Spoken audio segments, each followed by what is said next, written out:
لمبی عمر اللہ تعالیٰ کا انعام ہے۔ اللہ تعالیٰ اگر کسی مومن کو زیادہ عمر عنایت فرماتے ہیں تو یہ اس کا فضل و کرم ہے۔ اس مدت میں اس کو مزید اعمال حسنہ اور توبہ اور استغفار کی توفیق مل جاتی ہے اور وہ بلند سے بلند درجات حاصل کر سکتا ہے۔ ایک صحابی نے آپ صلی اللہ علیہ وسلم سے سوال کیا، سب سے بہترین آدمی کون ہے؟ فرمایا، جس کی لمبی عمر ہو اور اس کے اعمال اچھے ہو۔ ان صاحب نے پھر عرض کیا، سب سے بدترین آدمی کون ہے؟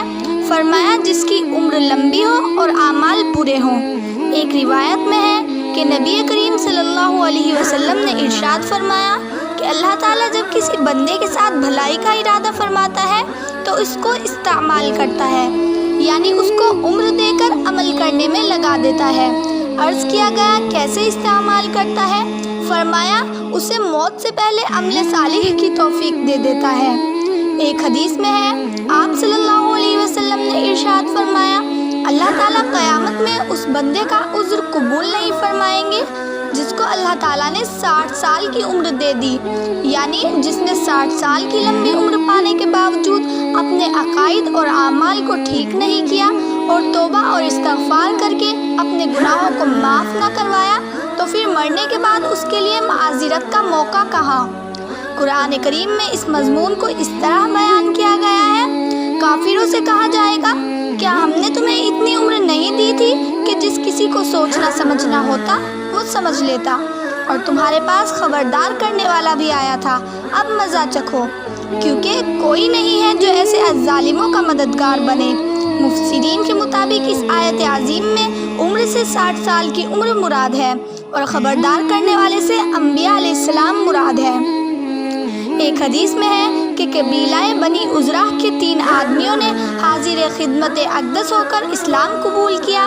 آپ صلی اللہ علیہ وسلم کے فرمانے پر حضرت طلحہ رضی اللہ عنہ نے ان کی کفالت کی ذمہ داری لی، پھر ان میں سے ایک کو اپنے ایک لشکر کے ساتھ بھیج دیا، وہ شہید ہو گیا۔ اس کے بعد ایک دوسرے کو کسی دوسرے لشکر میں بھیجا، وہ بھی شہید ہو گیا، اور اس میں کا تیسرا اپنے بستر پر مرا، مگر نیت اس کی بھی جہاد میں شرکت کی تھی۔ حضرت طلحہ رضی اللہ عنہ نے خواب میں دیکھا کہ تینوں جنت میں داخل کر دیے گئے ہیں، اور ترتیب یہ تھی کہ بعد والا شخص جو بستر پر مرا تھا سب سے آگے تھا، اور جو بعد میں شہید ہوا وہ اس کے پیچھے تھا، اور جو پہلے شہید ہوا وہ بعد میں شہید ہونے والے کے پیچھے تھا۔ حضرت طلحہ رضی اللہ عنہ کو اس ترتیب پر تعجب ہوا۔ ان کے خیال میں پہلے شہید ہونے والا آگے ہونا چاہیے تھا، اس کے پیچھے بعد میں شہید ہونے والا ہونا چاہیے تھا، اور اس کے پیچھے آخر میں انتقال کرنے والا ہونا چاہیے تھا۔